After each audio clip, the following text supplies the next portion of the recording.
Hello, everyone. Welcome to Session 3 of the TIFF Kids Conference, Game Changers, Leveling the Playing Field for Women. The industry has been abuzz lately, highlighting the disproportionately low number of women in high-level creative roles in film and TV. There's a similar lack of equality for women in tech and gaming industries. With this session, we hope to move past the assessment phase where we acknowledge this disparity and explore what can be and what is being done to affect some real change. Now I'd like to introduce you to our game changers. So on the panel, we have Annie Bradley. Annie is a multiple award-winning writer-director. She's an alumni of the Sundance Film Festival, TIFF Talent Lab, the CFC Directors Lab, Film Fatales, and Women in the Director's Chair.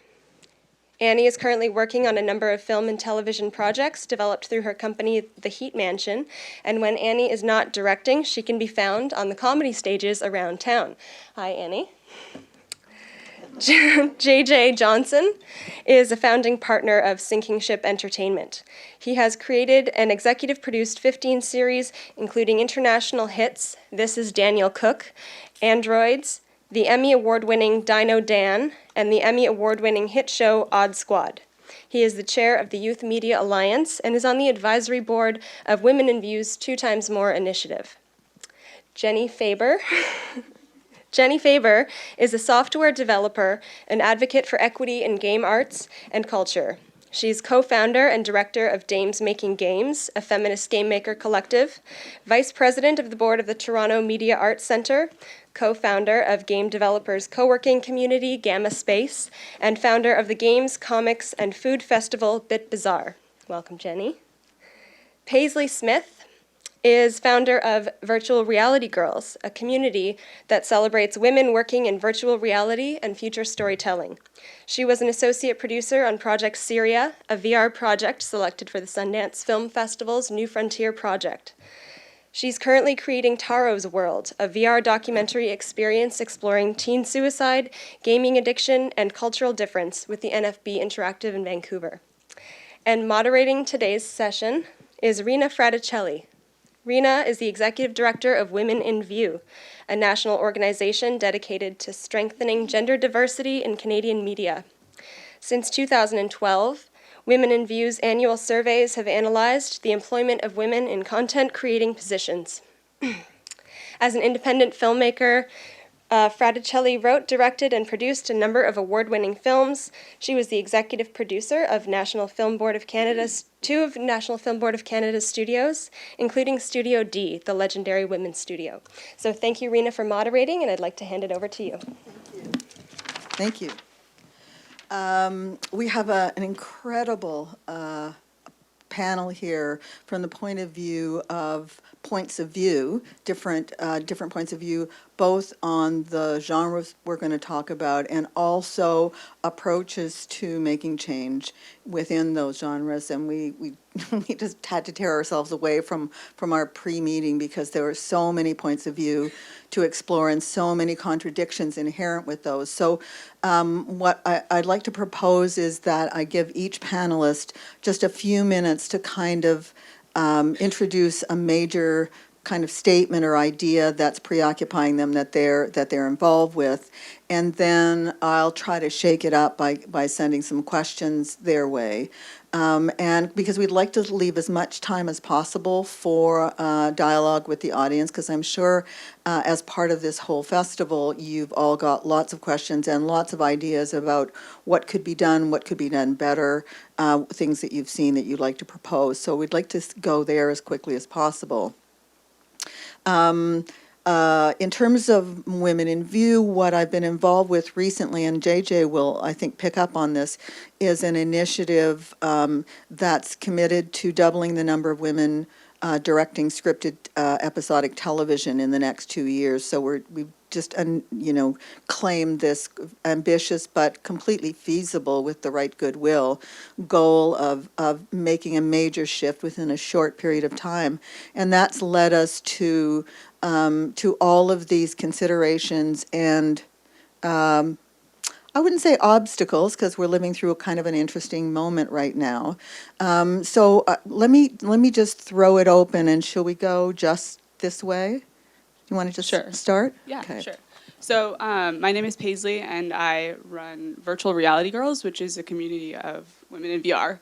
And I guess, so we're just taking something and then just throwing it out there as an approach. Okay, yeah. So I think my approach is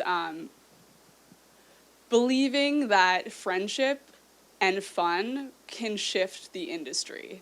And it's like blind optimism in a way. So we're just testing it out. We've been around for the last year and hosting a bunch of events and meetups, and just like basically I stalk women in VR online, find them, make them come to our events, like any technique to actually meet them in person, I will try. So it's actually been super great, and we have a really strong community that's a lot of people online, but also in real life, face-to-face meetups too. So connection, yeah. Networking, personal contact. Yeah, like I think if you can have a conversation with someone and tell them what your interests are, and you can bounce that off that person, then you have an ally, and that can actually help you feel more confident in your own work.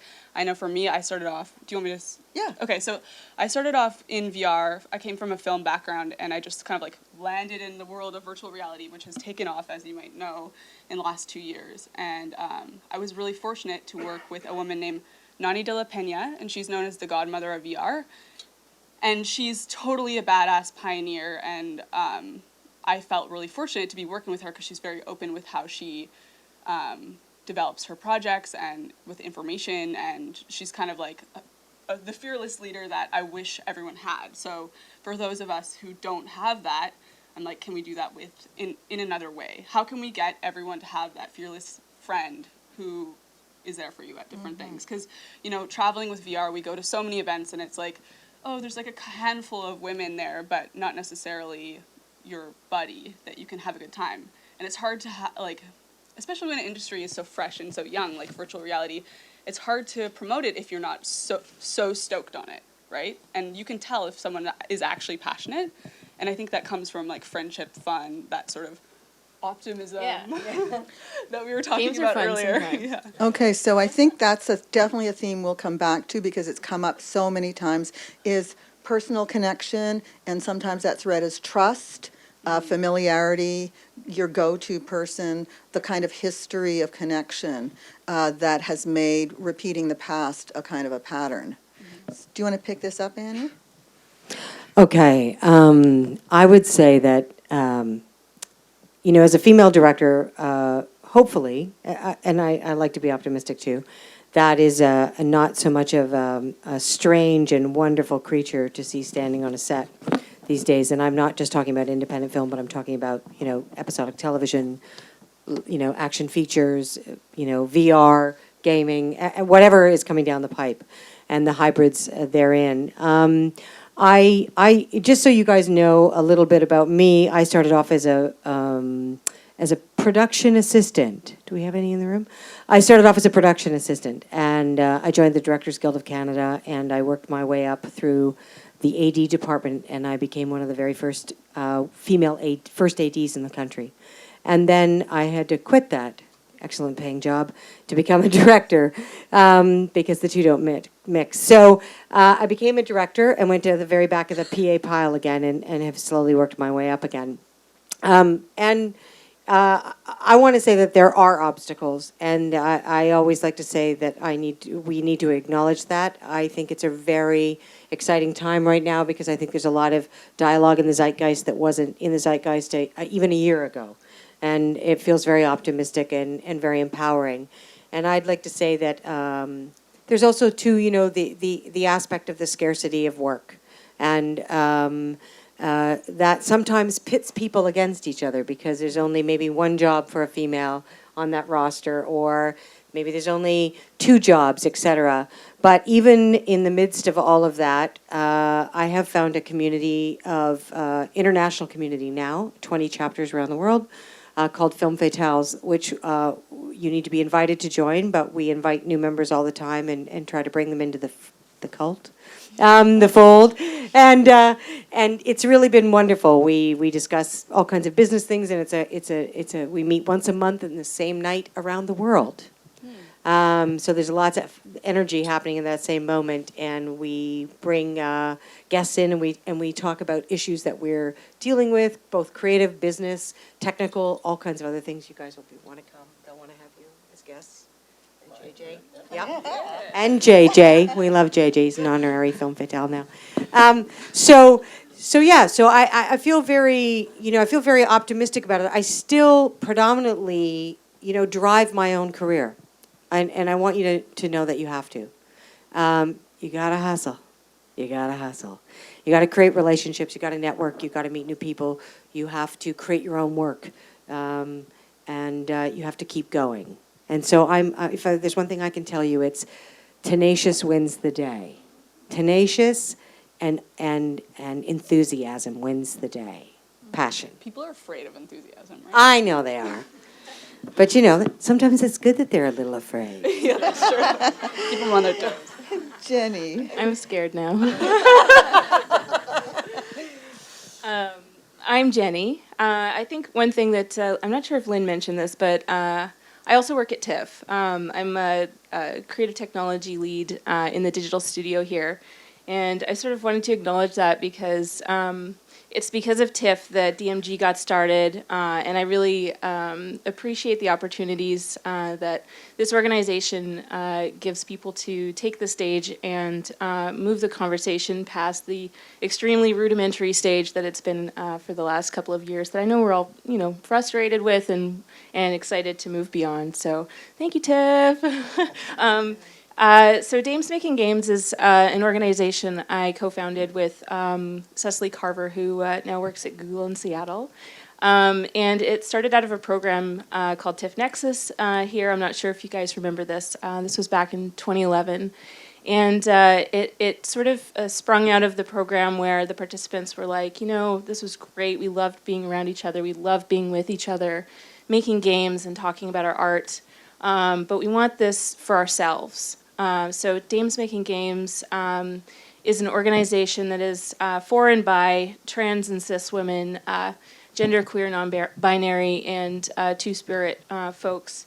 And it's really our own. It's making our own space So I guess, yeah, my angle on all of this is a little bit more from the arts side, which is, we're creating games, and we're creating the game culture that we want to be part of for ourselves primarily. Yes, there's an audience, but what are these spaces that we can take for ourselves to gain sort of confidence and visibility, and how do we support the participants in our programs and in our community who do want to venture into industry, because it's not super friendly to women and other people who are sort of traditionally marginalized or traditionally excluded from art and tech spaces. So that's DMG. We're a space, we're a community. We offer free programs for people to learn how to produce games and really take sort of a critical lens on not only representation in games, but also production credit, who gets paid for this kind of work. Yeah. So I think another theme that's going to emerge, so we've talked a little bit about alternative networks and alternative communities that all three of you have touched on. And I think the thing that also runs through that is how what starts out being a marginal space ends up expanding the main kind of platform, the main workspace. So maybe that's an entrance to JJ and the work that you're doing now. Yes, I hope so. I think we came to it creatively too. A couple of years, I guess 6 years ago now, we were at a festival in Europe called Prix Jeunesse, which is this amazing festival that shows the best of the best from around the world. And they issued this report that showed that only 1 out of every 4 characters in animated shows was a girl, and only 1 out of every 3 in live action characters was a girl. And if they were a girl character, they tended to be like a love interest or a best friend. And so I was currently developing a show at that time about a little boy who built robots in his backyard. And I think, truthfully, I think creatively sometimes you just write to your younger self. So it was a boy character, and after that report, we were like, oh, we'll just change it to a girl. Like, what could possibly go wrong? And we were rejected by a ton of networks, and they cited, like specifically said, because it was a girl character. We had everyone in the US rejected us. Now, admittedly, we also had a genderless character in that show, and that brought its own wave of issues. But certain networks were like, we love the concept, we will take it if you change the girl to a boy. And fortunately, I think, Sinking Ship is nothing if not petulant, and was like, we will make this show and it will be great. And so we found the money internationally, and it was awesome because eventually we had like Germany and Sweden come on board. Sweden was like, we love the gay robot. It was great. And so we were able to pull that funding together. And then Amazon was created in the US. They launched, and we were their first original Canadian pickup. Specifically because it was a show that was different. And so after we started, I think the truth for me, I think that was the first time that I kind of stepped back and took a look at what we were making and what our company, the makeup of the company was, to see why that didn't even occur to me. And I think, in some of our previous shows, we definitely were diverse. We definitely looked for a balance between male and female, but we did not have significant female characters. And I think genuinely we fell into that trope of, the girls were smart and blah, blah, but very bland, didn't have any negative characteristics. So, we made a decision with Androids to tackle all of those things, and then started to look through our crew and noticed that our whole editing team was male. So we brought in 2 female editors who then went on to be nominated for a Daytime Emmy for their work. And that turned our look to directors, and specifically female directors. When you look at these shows, they're feminist shows. Like, they're these empowered girl characters who are taking on the world. And so we should have some female directors. But, I understood on a production end, you've got budgets of $300,000, $400,000, and it's a scary thing to risk on anyone new, regardless if it was a male or female. And so we worked together with Rena to create a program that it's kind of like a mentorship program, but it's a mentorship program where you actually get the job at the end. And so you shadow a director. You shadow a director en route to you directing your own episode. And then that mentor director, which is, in our first round was, people that they were familiar with, which was great. Like, we had our established male directors suggesting people that they knew could do this. And they did it, like, beyond our possible expectations. They're now, the three that went through the program are some of our top directors and are coming back for Dino. Dana, our girl spinoff of Dino Dan, and we'll move through all of our shows. But it was an interesting thing because we guaranteed that we would still get an episode, and so it's a program that I think worked really well. It introduced us to new talent. We will be doing it again. Hopefully they will be managing. They will be the new mentors for the new mentee program that we hope to carry through. But it's just been hugely successful for us. And then I have to say, like, back on the creative end, one of our lead characters on Odd Squad decided that she wanted to be a director because she saw a woman director there with her. So it's like it happens externally and then it happens internally. And so for us, it's just been a great success.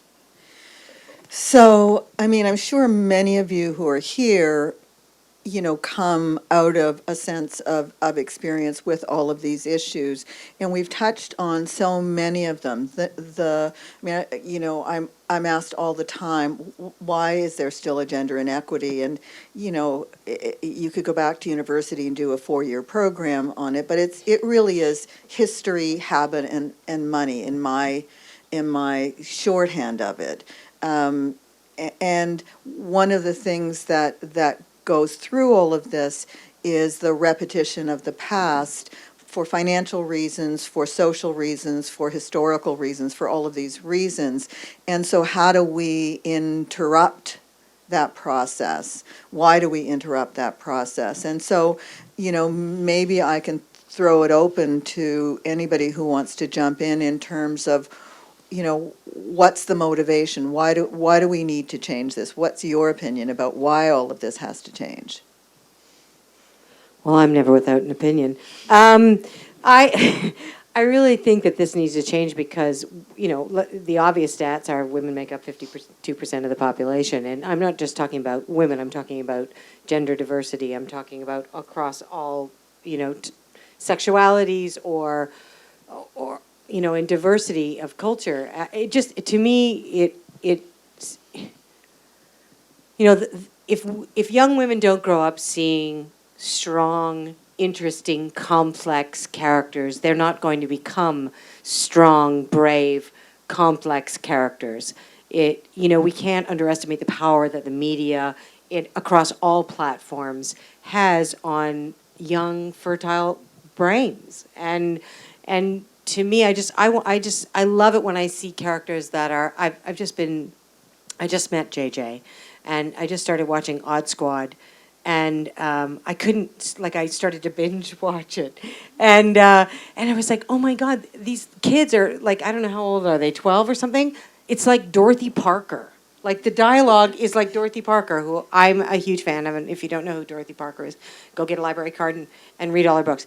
And but it was amazing to see that. It was just at such a high level. It was totally not what I was expected, and it was so entertaining, and I just couldn't stop watching it. And I don't know if you noticed, but I'm not a kid, and it was so engaging. Like, it was so engaging for me, you know. Yeah. And I thought, why didn't I have these characters when I was growing up as a young girl? I didn't have these role models. So I just think it's really important. And I don't mean that all women have to be warrior princesses. I mean, I think that they can be all kinds of complex characters, you know, like Happy Valley, etc. All kinds of, you know, like my favorite show. I mean, all kinds of characters. And I think it's just really important that that we get to tell our stories. Yeah. I think another reason it needs to be interrupted is to sort of defy the fear of not making money that is in the industry, that is sort of is the case that is often sort of put forward as why should our organizations be more diverse? Why should we hire more women in technology? And I think it's because that makes a healthier society that will be naturally more prosperous and more productive. We don't know what kinds of things we'll make with a better society, with a more inclusive place for everyone to make their art and do work. I half agree with you. Yeah, no, because I think that, like, in this room, it's true, and it's you know, the creative pursuit, and it does make a better society. Absolutely. I think that there is an area of our industry, and it's a big group of people that need to see money made. And I think we're we drive ourselves very hard to both tell very creative, progressive stories, but then to make sure that they also do well financially. And it worked. Like Androids, which is our most progressive show, airs in every country in the world but two. It's our biggest seller, France and Belgium. But I think that allows someone who's crunching numbers to be like, we should have another one of these, or copy that show. Like, I love when people copy Androids, and we're starting to see that, although one copied it with a little boy. But I think that's a representation of that you can do this and make money will allow other people to do it. In addition to that, it's just good. Like, these are the kind of shows we want to make, but I know that we have to prove to a certain invisible group that these shows can also be profitable, because I don't think they would willingly do this stuff. Does that make sense? It definitely makes sense. I think that you're sort of talking about two things here. Like, there's the content of what you produce, and there's the people who produce it. And I definitely don't disagree that industry needs to see money. That's what it's all about. But the. Not to. No, go ahead. No, because I think I know, and I probably. I know we had this conversation I know, earlier, so I'm but working I on my think I'm next. realizing, so Odd Squad, right? Odd Squad is a series that has 70 million video streams a month in the U.S., right? It dwarfs any adult Canadian show that's out there. And we have three of our strongest episodes were done by women directors. When I go out there, that's what I'm saying now, right? But it's a dangerous argument, right? But what about your next show? And what if it's not as successful? Can you use it has to be. Yeah, but it will be. Can no, you yeah, no, but I that think argument could there be will used be, against of course, you. there will be hits and misses. But Yeah. admittedly, they are moving out other directors because they are simply better at it. And also that I do think they come to it with a different tone. Like, part of our problem with challenge with the mentorship program was also making sure that they were going to find their own voice, and that it wasn't meant to mirror the director that was with them. And we had a lot of conversations about how to do that. But I do think success is important. It is important that everyone be given as many opportunities to win. Well, but I also think, you want to get into this? Because You want to get in on this? Yeah, I do. Well, I'm extremely optimistic. You know what? I just think that if there's more content, regardless of who's creating it, there's more choice, right? So if you have more people who are creating and telling stories that matter to them, and that means women for one, then that will naturally lead to better content for everyone. So we're all after lots of things. We're all There's after different money. kinds of things that we're after. Money is one. Creative feelings, the satisfaction of sharing a story with someone else. And those are things that I kind of lost my train of thought, but So we're talking about a spectrum, right? We're talking about a spectrum of values. Yeah. Commercial values because it's an industry, cultural values because it's an art. And so how to incorporate a place where the spectrum is there and the art can speak to the industry and the commerce can speak to the art and feed the art. yeah, Well, exactly. well, I also just think that it's a business, and there's a huge portion of the business that hasn't been serviced. It's like, everybody's always amazed when they make a movie for kids and it's successful. It's like, what? You don't think there's an audience there? Or they make a Yeah. movie for with a diverse cast and it does really well, and everybody suddenly goes, the money people go, oh my goodness, there's an audience for that?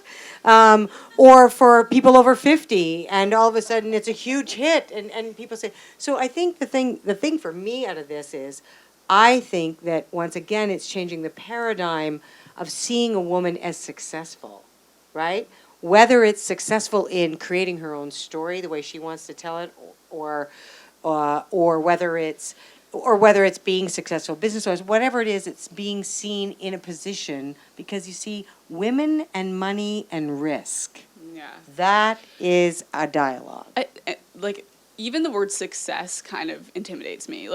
I see what you're saying. Seeing a successful woman is super important, but I'm also just interested in seeing like women, period, doing stuff. Well, but that's what I mean. That means they're successful I know, but like, because they're actually doing it. But we're talking about, I mean, it reminds me of bell hooks, from the margins to the center, right? That you want, it's like a tide coming in, and you want every time for the edge of that tide to incorporate and bring in more of the same. In Canada, we talk about diversity as being our brand, and yet we're not presenting that diversity, that niche market to the global world, whether that global world is Canada or the international market. So Yeah, and I also think that once again it's perception, right? I think there was something that happened where somebody said, "Oh," I think somebody in the press actually said, "Oh, well, we don't let women direct the Marvel movies because they don't want to direct those kind of movies." Like one of the first things I did was drove a car off the end of the Gardner Expressway and exploded. And I tell really beautiful stories with heart and comedy, but I love to blow stuff up. You know what I mean? And Nice shoot edit. people. It's awesome. As long as it's a great story. I can't wait to join this cult. This is But I think once again, it goes to the perception of that, Yeah. women in VR or women in gaming or whatever it is, or women directors. I think that we're just trying to change that from being an oddity, from being something Right. that's Well, unusual sorry, to and I- being that's what Yeah. just the norm. And I think that's creators. one of the things that we heard as we were moving through, because we got a little bit of backlash by doing this. And I think some of it was just that we were taking away opportunities, or every producer that we talked to about doing a similar program was like, "Oh, we tried that with a woman director and she failed," but it was one. We've had a ton of failed male directors. Do you know what I mean? It's such ridiculous thinking that you would put all of that on one person. And so I'm not expecting everyone to hit it out of the park, but we're trying to, in terms of that mentorship program, create our own little studio system where they're exposed to every possible aspect of the company. And what I loved when we started it was those two women editors that came on board specifically asked if they could work with those directors, and they brought them in and talked to them about everything that the other directors had not done properly. And they said that the dialogue that they had with them was better than they've ever had with another director before. And I think that's all part and parcel with a different way of communicating and working and achieving great success. Well, I'd like to just kind of throw out the new truism that's become sort of my motto for the last little while, which is women get trained and men get hired.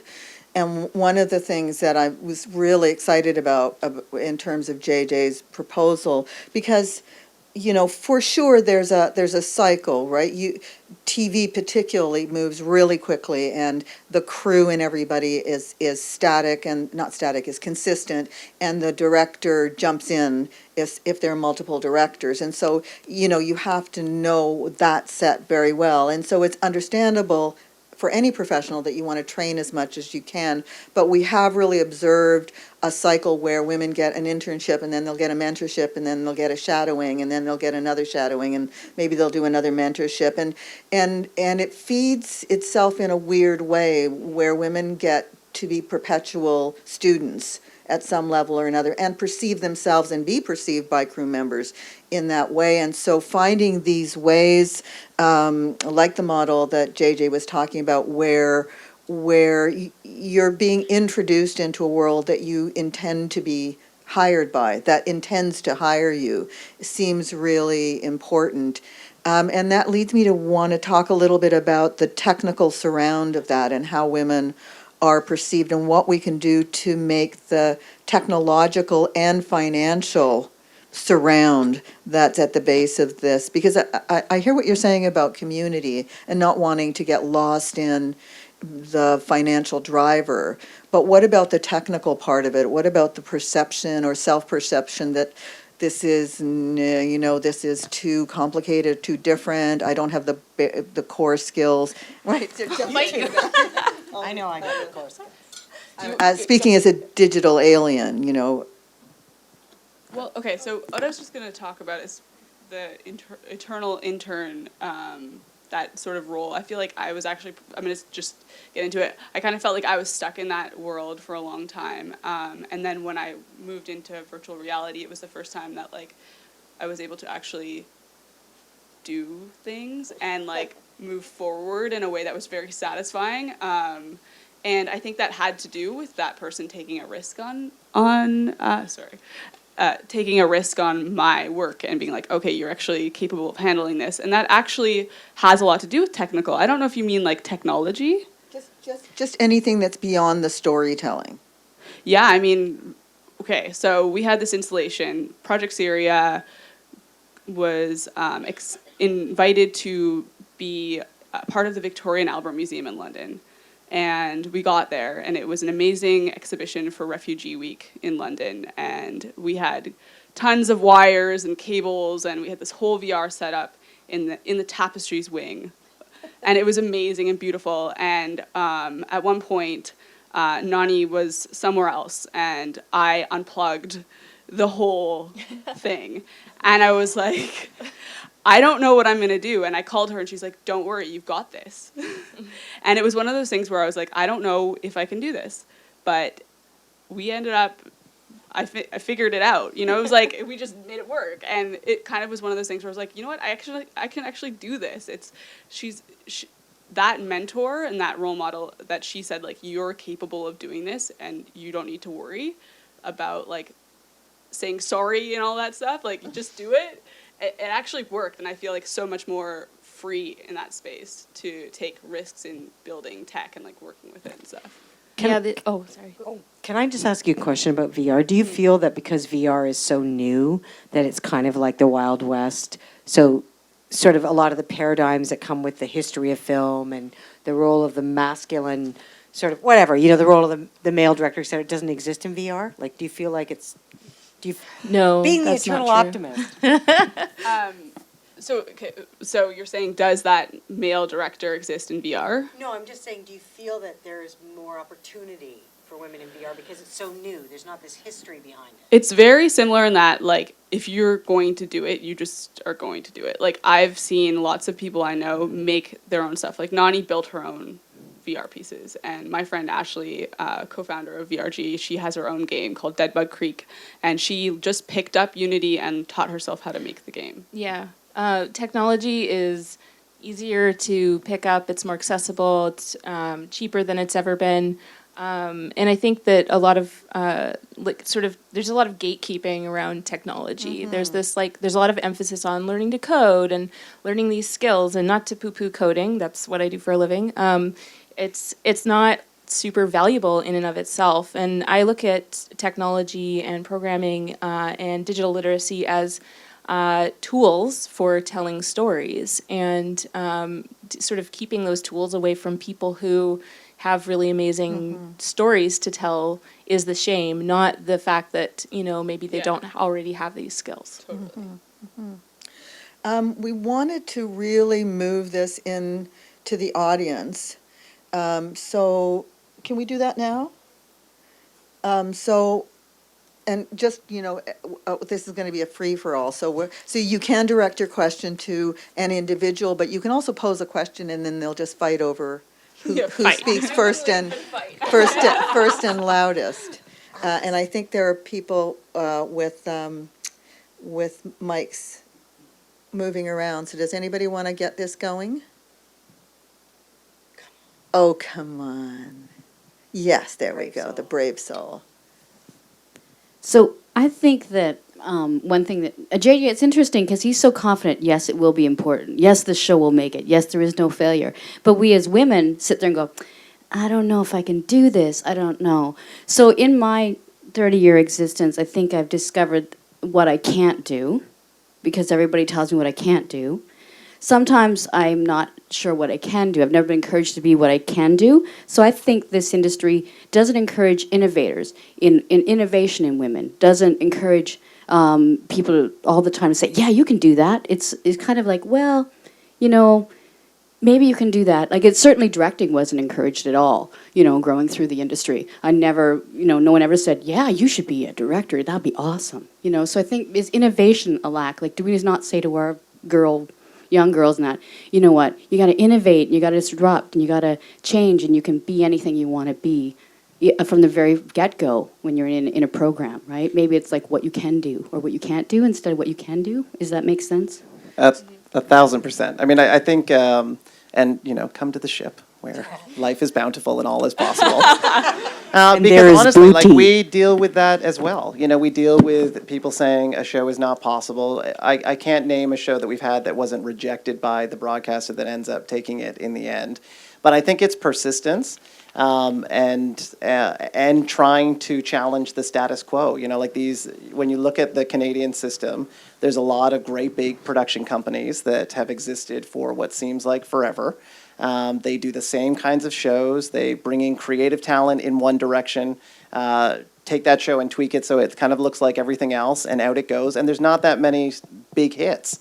Like if you took a step back and looked at the amount of production that Canada makes, where are the giant hits? Where are the big award-winning shows? Where's the shows with merch programs after we've had this many opportunities? And so I think what I feel I'm seeing now is that because there's so many new market forces coming on and so much pressure to do things differently, suddenly everyone's like, let's get some new voices. Let's do something completely different because they can't all look the same. It's not just Nickelodeon and Disney anymore. It's Hulu and Amazon and Netflix, and they want to challenge things. So I think, now is the time to start dusting things off and being like, what do I want to say? I mean, that's really where all of our creative starts is what do we want to say? And then how are we going to fight to make sure that thing hits it? But we do spend a great deal of time making sure that thing does not look or feel like anything that's out there. But I hear you, and I mean, it was something that I was on, I guess it was in the West Coast, there was a panel, and they were just talking about a confidence gap with women, and it was one woman who headed up DHX's animation team, and she was just saying, that belief that you can do it, and I agree with you, and I think it does start with seeing characters that are doing it. But I have to say, some of the directors that came to us through the program, one of them, Laura, who's spectacular, she had made her own show, Backstage, which airs on the Family Channel, big success, 40-episode order. She directed on that show. Everyone thought she was brilliant, but she was a little bit nervous about managing VFX, right? I've never had a male director be like, well, I can't do VFX, I'll just go in and do it. And so it was just, I think there are those examples of needing that little extra jump to say that it's possible, because I do believe now more than ever, it's all possible. Is that an answer? Yeah, and I think what somebody alluded to earlier was a female first time out carries a weight that in terms of particular social responsibility. So you don't want to fail for yourself, obviously, but you don't want to fail for every other woman that comes behind you, and that's definitely a disincentive to take a risk.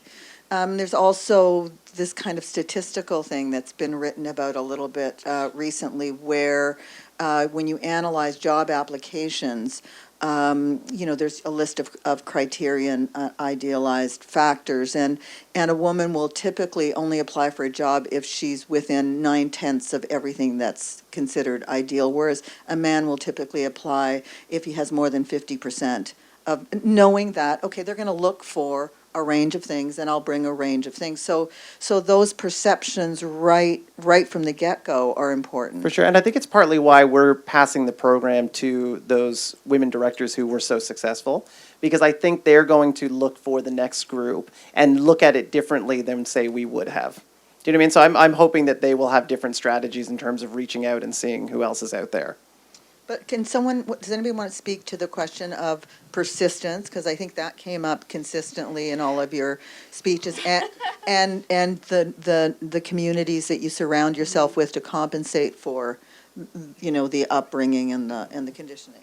I mean, I think asking women to work harder is unfair. That's why I sort of look at it as how do we create the conditions within communities that support informal learning environments, which is where I'm coming from, to sort of create a springboard for women to change their perspective, sort of gain confidence and visibility if they do want to move into industry where they can negotiate a space where they don't have as much power as other people who traditionally do. But like the realities of it are persistence, working harder, working smarter, understanding the forces that are working against you, and it's not that you're starting from a different point than anybody else, can definitely help you. But I think there's more. I think it's the responsibility of industry and of organizations to improve these conditions through HR policies, through the way that they hire and retain people in their organizations, so they're setting an example for how people move through these organizations. I'd have to say, from the director point of view, that I remember I was working with a very famous director on my very last job as a first assistant director, and he was a mentor to me, and he said, you're going to have to quit this job because you're really a great director, but you're going to have to quit this job because they will keep you here for all the bad directors. To make sure that they get their shows in the can. And listen, I've directed tons of movies for other directors and all kinds of TV series when I was a first assistant director. So he said, you have to do this. You have to stop this. If you want to leap off that bridge and to follow your dream, you have to do that. And I think that it is much easier now for women directors, I'm going to say that. When I started off, it was like almost impossible. There was like 2 people that always got hired. They're still working. And that was who the networks felt comfortable with. And once again, it was a scarcity of jobs. So, and I had films at TIFF, thank you, TIFF, and Sundance, and, and sold, and all kinds of things like that. But it really, you honest to God, you have to want to do it more than anything else. Just like you have to want to build games, or you have to want to build a company, or you have to want to build a virtual reality. Like you can't get into it because you think it's going to be fun and cool. It's really hard, and you've got to be in it for the long haul. And one of my greatest female mentors, Maggie Grenwald, who's a Film Fatale New York member, and she just, after 10 years, had a huge sold-out screening at Sundance of her new feature, and she's an amazing filmmaker. Said to me, girl, you're the most tenacious person I've ever met. You just never, ever give up. And that will get you there eventually. It's not going to be easy, but that's what's going to get you there. And it isn't easy. I would be a fool to say that it was easy.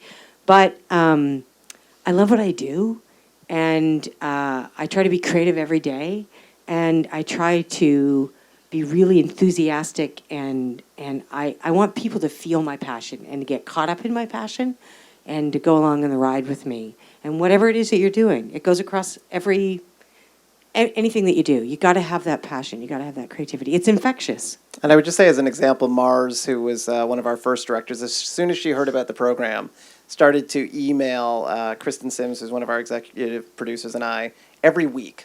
And she would just find interesting ways to drop a little message. But every week, because I think as you get busy and when you're in a show, months go by. But we kept seeing that little reminder, and then it just became obvious that she was going to be one because you knew how badly she wanted it. And that's true of any new director trying to work their way in, but it was never frowned upon. We were more like, she really wants this, or she's going to cut us if she doesn't get it. So it was between those two, but she got it. And she will. Yeah. Did you want to say something? I'd like to ask the audience, so this panel is called Game Changers, and I would love to know, from the point of view, I'm sure some of you have been looking at all of the content that's been presented here in the discussions, what are the changes in the games that, the game of making media and presenting media for young people that you feel are needed, that you feel this industry is calling out for? Does anybody want to leap into that one? We have somebody here. Hi. My question is for Paisley directly.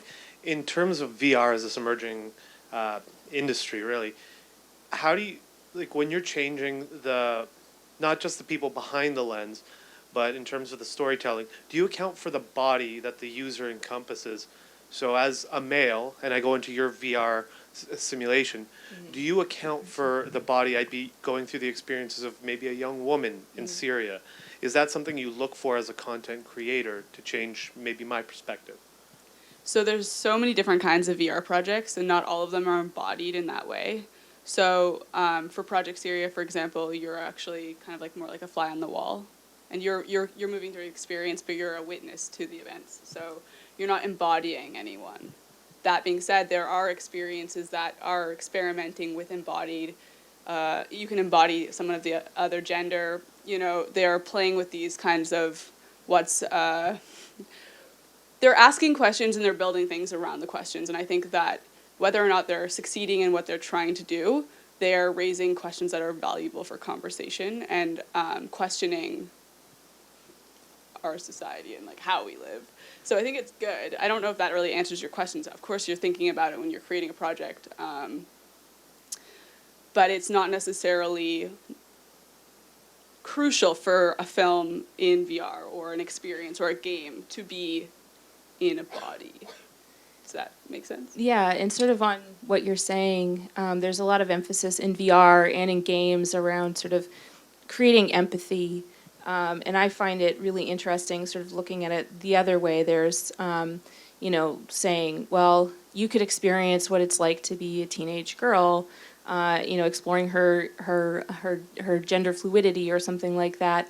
But also VR creates, and certain kinds of games create space for people to be who they want to be, not necessarily just somebody different, and seeing something from a different point of view, but seeing the world or themselves in a way that they wish that they could in the real world. And I think that that is a super interesting direction for VR and games. Mm-hmm. Yeah. Mm-hmm. It is definitely important to think about that, though. Mm-hmm. It's your perspective. It's how you enter the world. One thing I think about when I, sorry to keep going, but one thing in VR that I've noticed is that I think we really need to pay attention, just as you would in film or in television, entrances and exits, like how you get into an experience, how you experience the experience, and then how you get out of the experience. Like those are things that you should be considering as you make a project.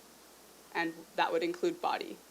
Because just for people who don't know a lot about VR, there's a kind of VR where it's like 360 video, where it's more like cinematography, and then there's VR that's more like a video game, which you could use a gaming engine to move through. And in those ones, often you can have actually like hand controllers and touch and interaction in that way, or free movement. Yep. I have a question about, this is kind of related to HR, work culture, everything, and it really is about diversity, not just women.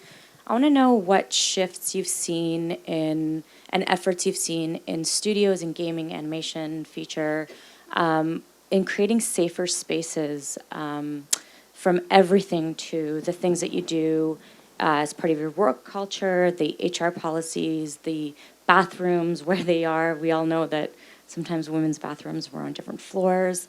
And where do you want to see this going? Because if we're asking women to move into these spaces, people of diversity, trans folks, and we want everyone to be there, we have to create this space. What have you seen? Where do you want it to go?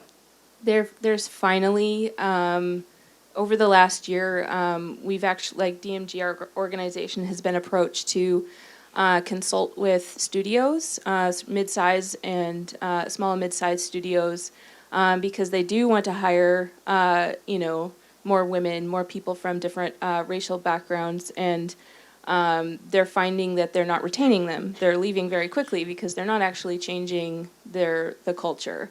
They're coming into a space that's not meant for them, and they're still feeling like an other when they get there. So there are some game companies that are looking beyond just the hiring and trying to get their numbers up. They're implementing codes of conduct that they're requiring their employees to affirm.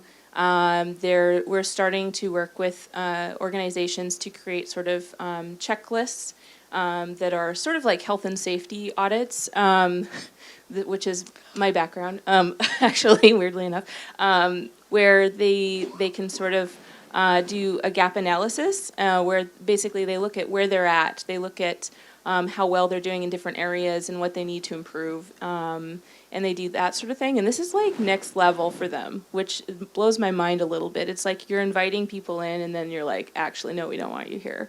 And then they're surprised that they don't stick around. So the big thing that I've been seeing is they're starting, like game studios specifically are starting to get that.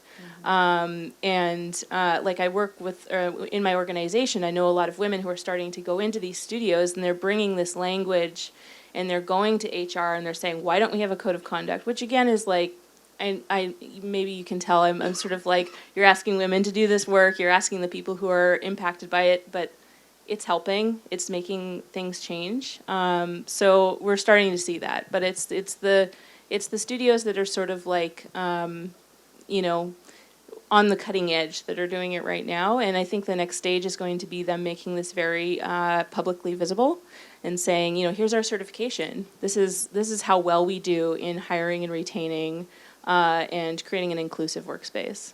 I'm so glad you asked that, because Women in View later this summer will start working with an association of guilds and unions called CUES to create what we're, for lack of a better term, is a gender and diversity toolkit.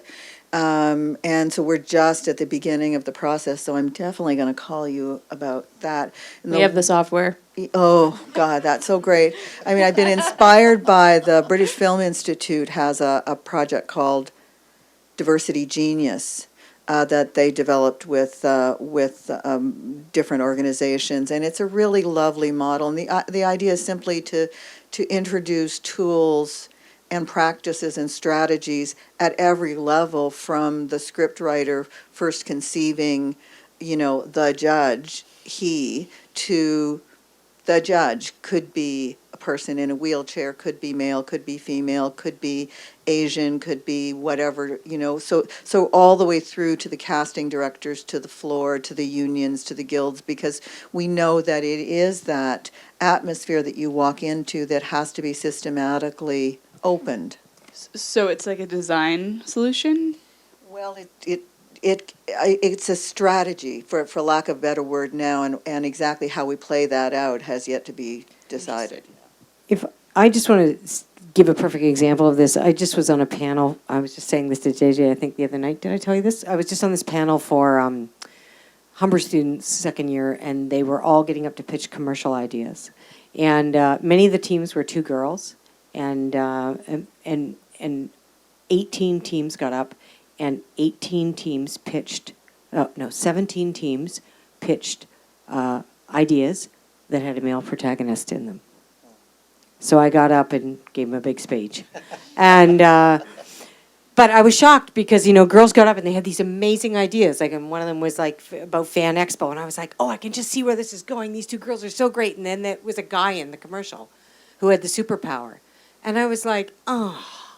And so, you know, I think that's a really interesting statement, because it's about, like, even though they're there at school and they're doing what they want to do, there's still that role model, that inner dialogue that has been in their brain is still sees the guy in charge. I think. Yeah, and, oh, sorry. No, that's cool. You can go. Thanks.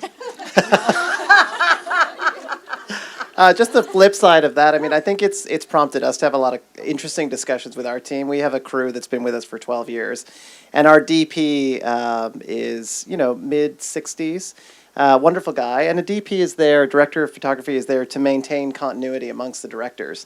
And so we actually did have a woman director come out on Odd Squad, and I saw that, brilliant in prep, the cut was not where it should have been, and I couldn't figure out why, and I started to kind of dig into it and realized that our DP had kind of treated her differently in that he wanted to be a gentleman, and so he was not as hard on her as he would be on any other director. Like, he's been brutal on a first-time director that didn't know what they were doing or wasn't getting what we needed.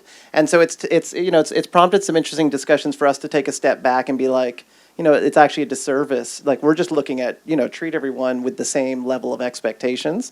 And then obviously there's more ways to go.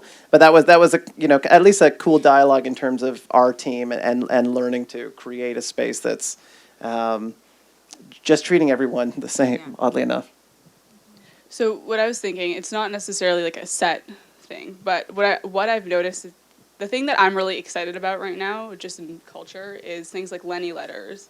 Oh, sorry. Okay, so like Lena Dunham does Lenny letters, and there's a lot of female writers who write about their experiences. There's other things like Amy Poehler's Smart Girls, that's awesome. Rookie Mag, like all these publications are where female voices are talking about their everyday lives. And I think even though it's targeted at a certain demographic, those things have momentum and movement, and they're getting into the, like, I'm actually shocked that young people had those numbers, because in my mind that's totally different from the way that I am imagining the youth right now, because it's like I think I might Well, be in just the youth to add, so demographic. that same organization that Yeah. inspired androids did a study on it, and they took kids from Canada, the U.S., and Germany, and they asked boys and girls a series of questions about, girls in STEM and, future careers and all this stuff, and then they would watch 2 episodes of Androids. Mm-hmm. And then come back and answer those questions. And what they found was this marked difference where girls, just having seen a girl engineer, were suddenly like, oh, maybe I'd like to be an engineer, or I'd like to Yeah. build robots. And they also noticed with the boy characters that, Kate knows this too. Yes, okay, hi Kate.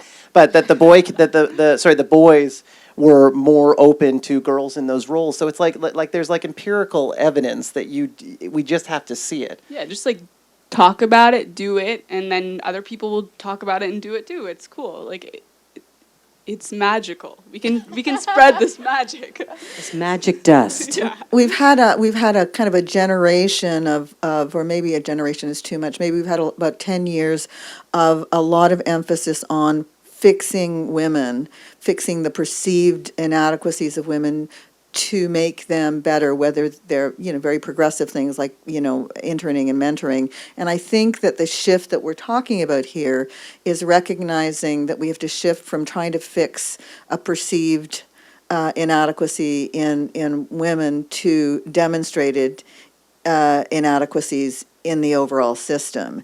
And I think that that's what's really exciting about this, is we're finally starting to say, no, they don't need any more training, they don't need any more mentorships. We need to fix a system that doesn't include a greater diversity of voices, a greater diversity of perspectives, and so on. And sorry, and I would just say to that point, it's also when you're developing your characters, it's not just looking at the girl characters, but now trying to find what is the new voice of the male characters. What's the Totally. male support character? Like we designed Nick in Androids to be the most sensitive of the group, right? Like he's very much in touch with his emotions and is dealing with a lot of things. And so I think it's it's moving away from that big bravado and just trying to find this really interesting middle of all the characters where they've got, pros and cons and can be emotional, because I think it's the lack of that sort.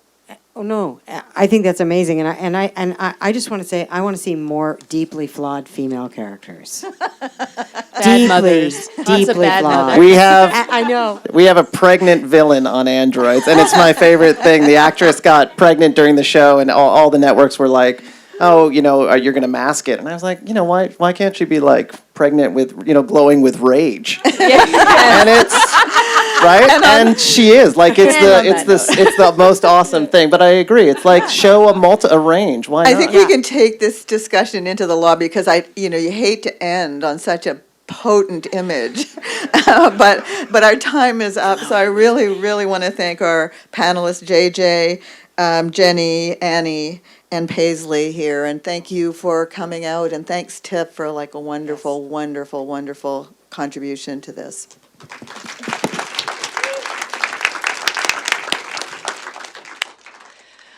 I'd just like to thank you as well, Rena, for moderating this session. We do need to clear the house so that we can make a few changes for our next session, so we'll be taking a short break, but please come back at 5 o'clock for our master class with Bonnie Arnold.